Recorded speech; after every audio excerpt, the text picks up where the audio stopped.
Hello everyone, and welcome to the Critical Care course. I'm Amanda Lavecchio, and I'll be your instructor for this 20-week course that's comprised of 5 classes.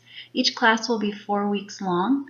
In each class, you'll have 2 days of classroom time, 4 hours apiece, and an additional 16 hours per week of clinical or simulation time. The first beginning course is Introduction to the ICU.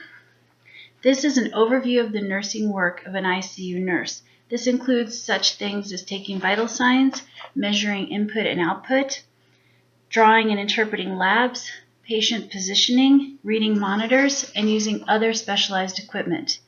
It's very important that this first course teaches you so you can see the interrelation between the body systems and the care that the ICU nurse gives.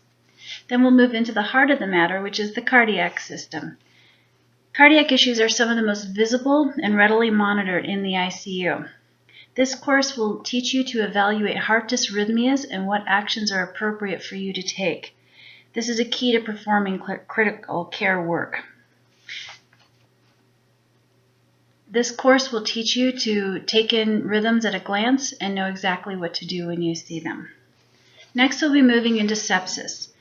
Sepsis is one of the leading causes of death and probably one of the most avoidable if caught early.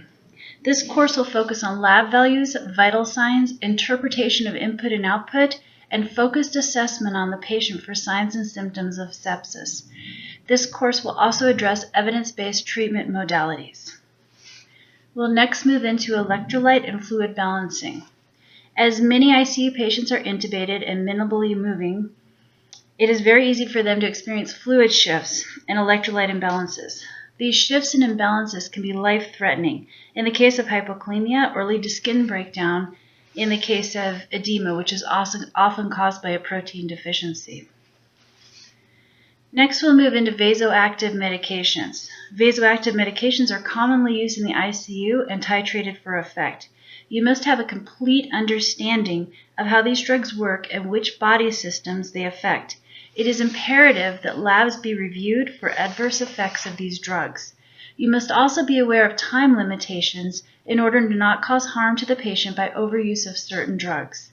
You must have a complete understanding of the physiology of the patient and the system that the drug is affecting.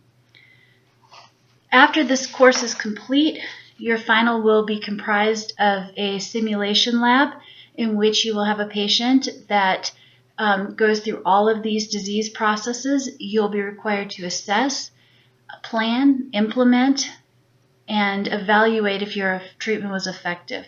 You will have other nurses working with you, however, they won't be able to help you. They will just be there to hang meds if that's what you need, help you perform CPR, anything like that. This simulation is worth 100 points. You must get a 90 in order to pass the critical care course. Good luck.